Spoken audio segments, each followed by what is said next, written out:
I would be, to my colleagues here, I would even suggest that later on, we should invite the former president. And kayo po ba, handa kayong humarap sa former president? Pag inibitahan natin, handa kayong humarap? All right. Your Okay. Honor. Mr. Chair. Well, we inform him today, no? Them, no? Of this hearing, di ba? Okay, and this is a third hearing. So in the fourth hearing, I'll be inviting Senator Bato de la Rosa and former president to come and listen to your testimony kung handa kayo na to face him on that. Handa po ba kayo? Okay, so Comsec, we're going to invite Senator Bato now Mr. President. and the former president. Sorry, Uh, Mr. Chair. Sorry. for the next hearing. Can I hear a motion to that, please, to that effect? Mr. Chair, a motion to invite, Mr. Chair, the former President Rodrigo Duterte, and of course,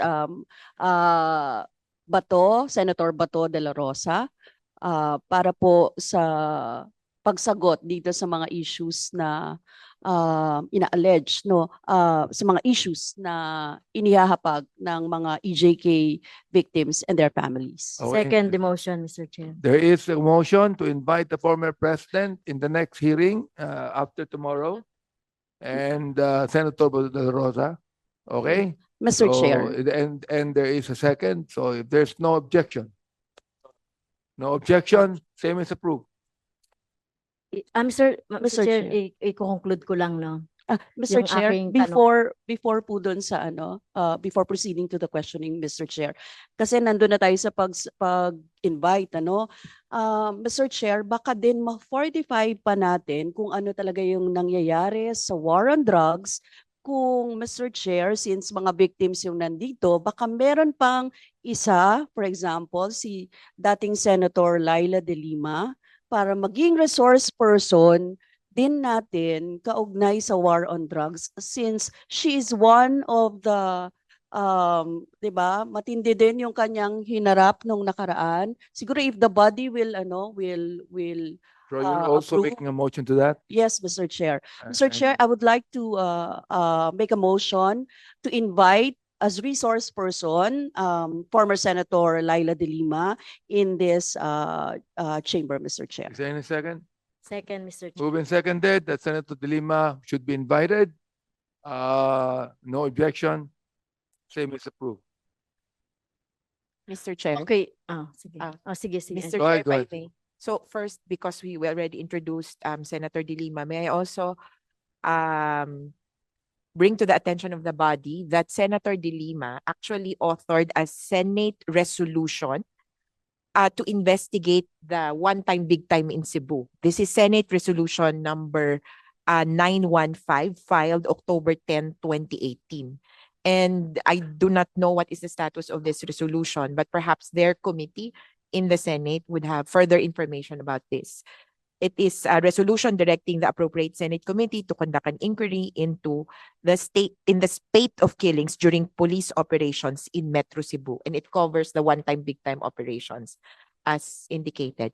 The author would be Senator Laila de Lima, Paulo Benigno Aquino, Risa IV, Risa Ontiveros, Francis Kiko Pangilinan, Antonio Sonny Trillanes, When was the and resolution Franklin M. filed? Drilon. October 10, 2018, Your Honor. Yeah, but that is in the past Congress. Yes, no? Your Honor. It's a Well, it's already 17th archived. Congress. So But is there any resolution again filed in 2020? I do not believe so, Your Honor, because this was specifically for the one-time big time operations, and perhaps after 2018, they Okay. let it be, Your Honor. Okay. And then, Perhaps you can give us a copy of the resolution. yes, so- Your Honor, I will.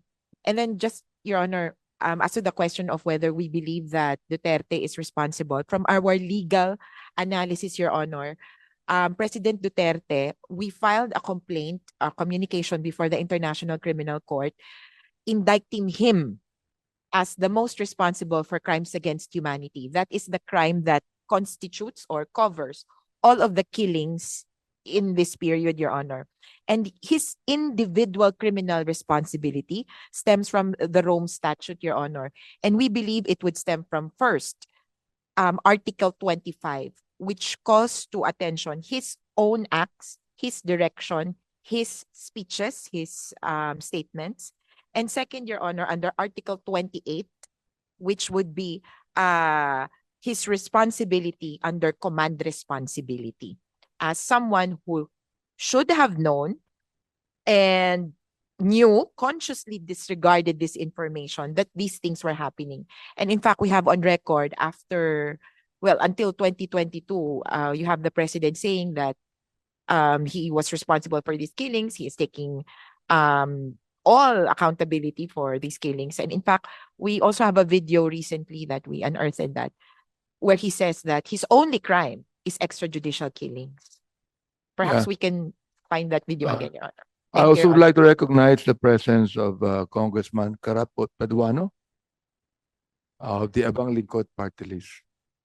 Right? Much as I want to give courtesy to the former president and the senator, Bato de la Rosa, because of the gravity of the testimonies of these victims, they should face these people and hear the complaints. Perhaps what I'm saying is perhaps the former president would look into his own heart and realize what he has done in the past 6 years.